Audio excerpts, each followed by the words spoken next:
Empyrion has come a long way over the years, but I think it's still got a long ways to go and still a lot of potential to give. In this video, I want to go through 10 things that I wish the Empyrion devs, Elyon Game Studios, will add to the game over the next few versions. Now, there are still plenty of other things that I'm not listing in this video, but these are the 10 that I have chosen for this video. As always, I'd love to hear from you down in the comments if you want to share your own ideas and your own wish list for Empyrion Galactic Survival. Now, the first on my list is all about base attacks. Now, just before base attacks were added to the game, Elyon gave us a little scenario that gave us a taste of what base attacks could look like. We were placed at a prefab base with an incoming attack. Defend and survive as long as possible.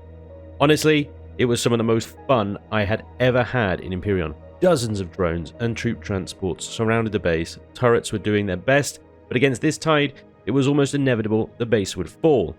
Now, in this case, the base had just a few turrets, was not really armoured to weather such an attack, but the main joy of this test scenario was the ferocity of the attack and how you really had to put all of your skills to work to beat it. Anyway, when base attacks were added to the game, I honestly thought this would be a much bigger deal than it was. Unfortunately, as we know, base attacks were just a big disappointment. The only time they are any threat at all is in the first few hours after you place your first base block. Getting those first couple of projectile turrets up is a real race against time, but once you do, that's it. You no longer need to worry about base attacks, feature over, potential wasted, move on. Base attacks have so much potential to be a real event, something that fills us with dread, directs our attention and strategy for far more than just a few hours at the start of the game. My first wish is therefore for a much improved base attack system. And I'm not talking about 300 drones rocking up on day one, I mean some actual thought and effort is put into the base attack to push and challenge the player without overwhelming them and destroying all their hard-earned stuff. I'm going to draw an example from 7 Days to Die. The Horde is pretty masterfully done, to be honest. You have an ever-increasing severity of Horde as you level, as you tech up. The game gives you plenty of warning and pretty much a ticking clock which all build tension and anticipation. You plan, build and wait for the Horde. Having the same thing in Empyrion with base attacks would be amazing in my opinion. Start out basic as it is currently, as the player levels, techs up, increase the number, level and types of drones, troop transports. This way we have a reason to have the insane amount of firepower a base can have. We have a reason to use armoured concrete and something to plan and work towards. Now, I would also change the frequency of attacks so they are less frequent, and some sort of warning system would be good too. Add to this additional drone types, so we have to vary the defences we use. Fast movers vulnerable to Gatling, cluster drones vulnerable to flak, armoured drones vulnerable to missiles, shielded drones vulnerable to energy weapons. For example, troop transports should attempt to land outside of the base and not in the middle of it too. This will improve their reliability, to be honest, and give us a reason to have walls and sentry guns. Finally, bases in close proximity should combine their base attack stats, not have their own attacks. Or with this change, players will face multiple attacks and bases will get overwhelmed. Elyon have created an amazing feature here, but are now just wasting it in my opinion. I think the potential of base attacks is enormous and can be some of the most fun the game can offer. Difficulty should be influenced by game settings, and players settling on uninhabited worlds can still avoid base attacks altogether if they want to, so it's a win-win change in my opinion. Number 2 on the list here is a base repair system, which kind of follows on from the base attacks. Say if the base attack system was implemented as I just described, we would need a way to easily and quickly repair our bases back to template. As you know, we can do this with our ships already. Although it's clunky and sometimes a pain to get working, it's a must-have feature or we really wouldn't risk the ships like we do. For bases, that's not possible currently. Any damage must be hand repaired with the multi-tool and replacement blocks. Not too bad for small bases, but a total nightmare for large installations. A base repair system is a tricky one. You want the base to repair blocks and repair to template, just like the repair console does for ships. But if the repair block is on the base, would you need to get out of the base so the green force field goes up? Who knows what the challenges are with adding this feature, but in any case it's needed. Whether it follows the same principles as a ship repair or is totally different, like repair drones that go around repairing and replacing blocks according to the template, or some sort of expensive purchase only base repair token that regenerates the whole base back to template. However, it's done, it's needed, and I hope Elyon can figure it out in a balanced, convenient, fun way. Personally, I like the token idea. This gives the player a reason to leave their base, trade, and explore. Some players might not like this because they can't turtle up forever.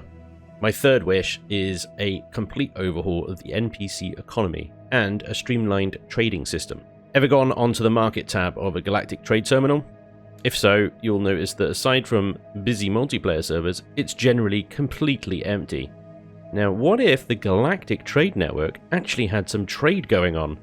Honestly, I'm going to draw from Empyrion. The trade system in that game is amazing. Supply, demand by region, NPC freighters, buying, selling, hauling, trade modules that could let you see where best to buy and sell from. Can we have that? Just in Empyrion Galactic Survival, please. The trader NPC in Space Station is like a medieval tech level trade system. It's crazy. We need to pop to the local market to see a man about a root beer. What? And that's if he even has a root beer. Or maybe he has too many root beers, so you can't sell the root beer to him at this time.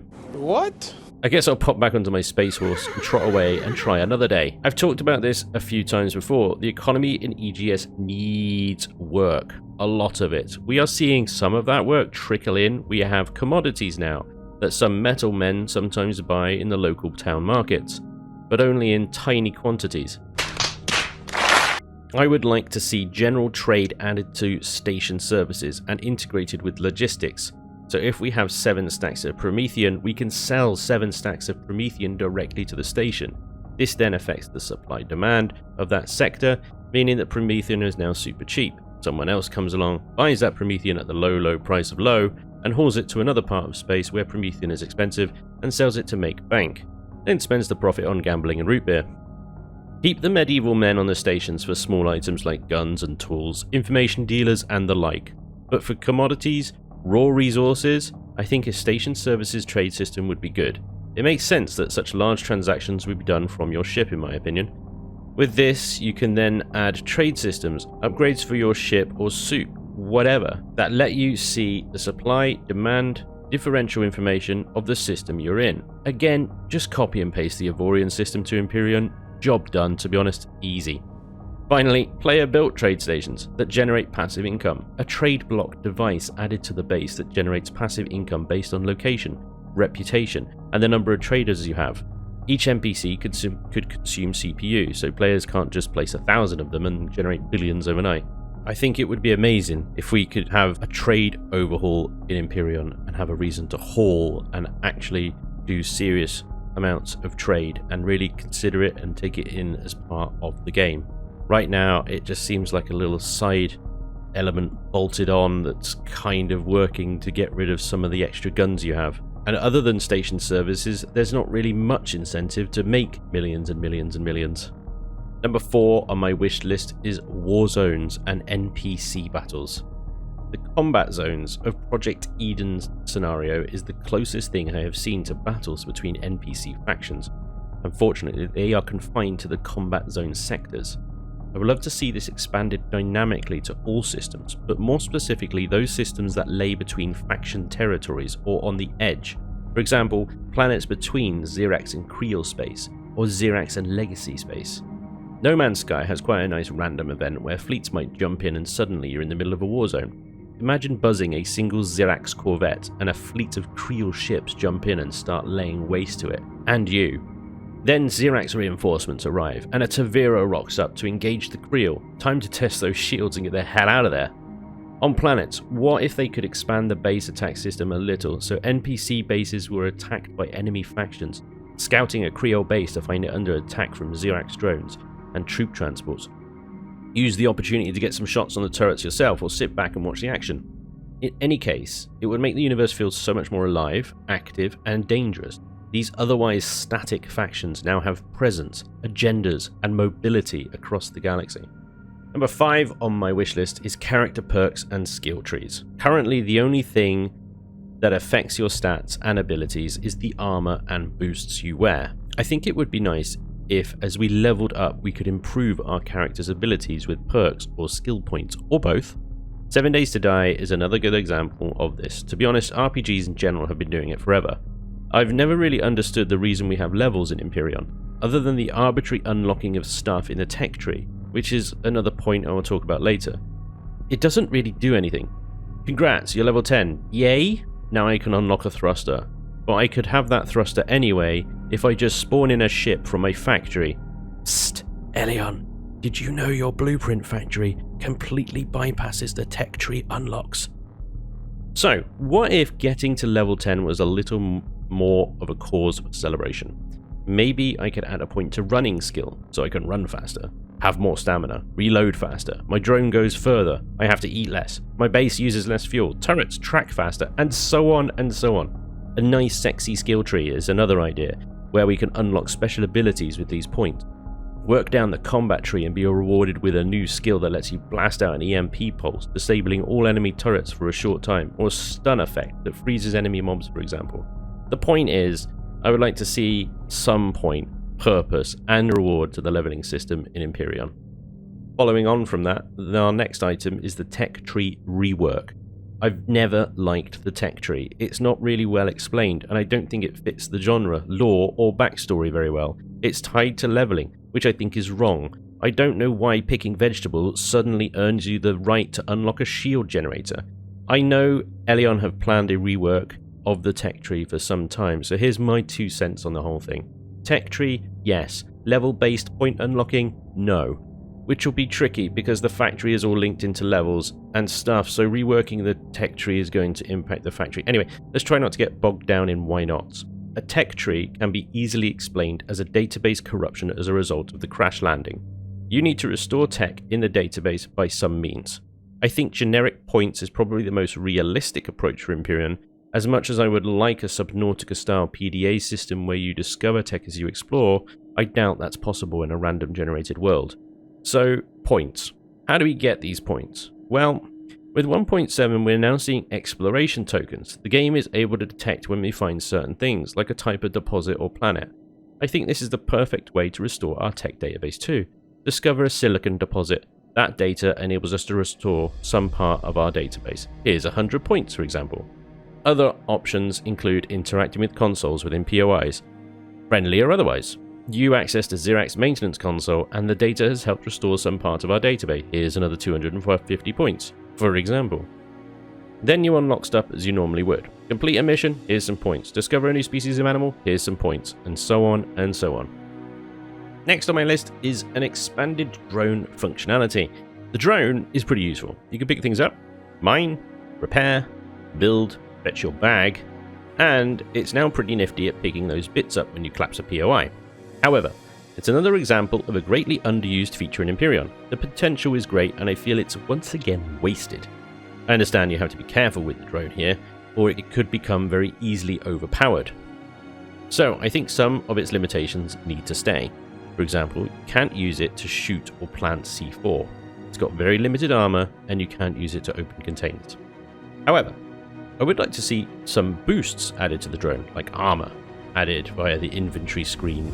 And if Elion think it needs another additional cost of entry, maybe you need a drone workstation to add remove boosts, for example. The sort of boosts could increase the drone's range, its armor, add a self-destruct mode that causes a short EMP, increase its speed, a chainsaw so we can chop trees down, maybe not melee enemies though.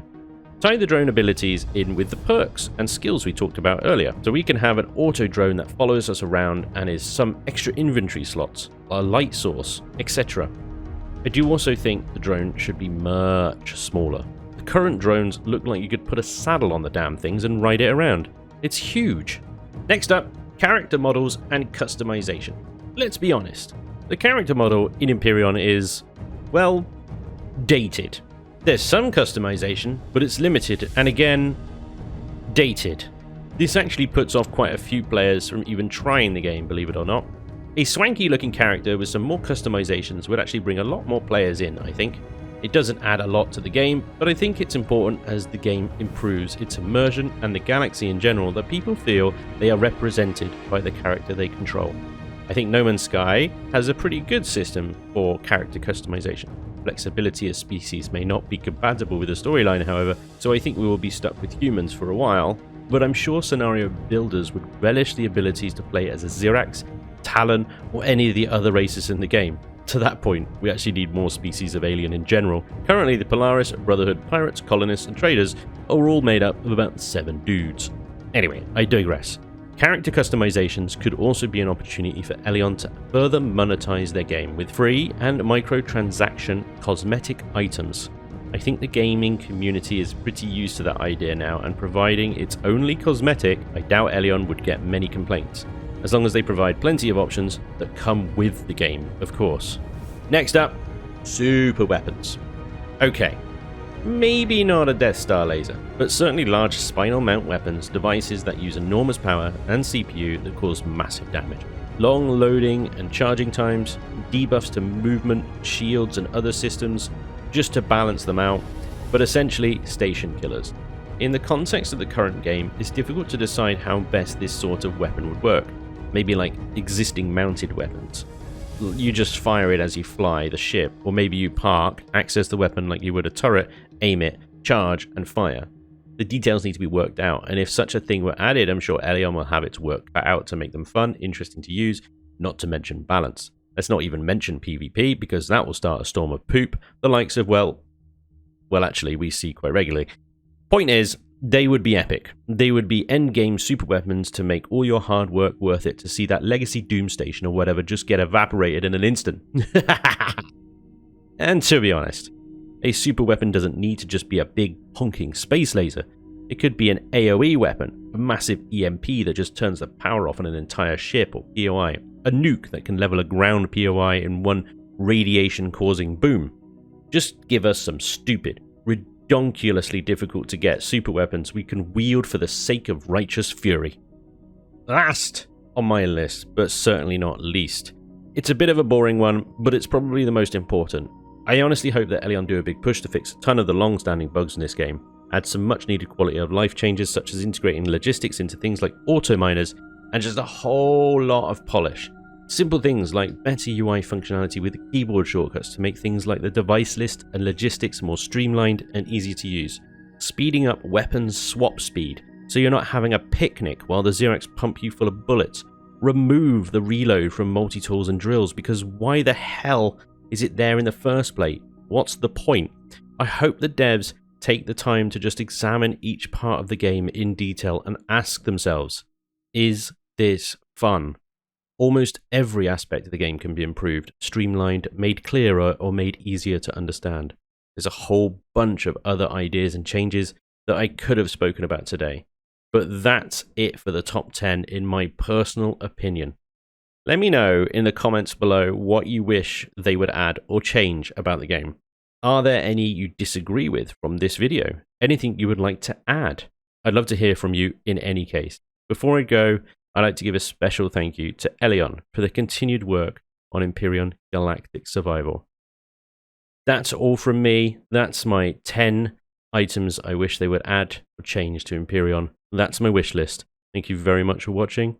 I hope you enjoyed, and hopefully I'll see you next time. Until then, take care. Bye-bye.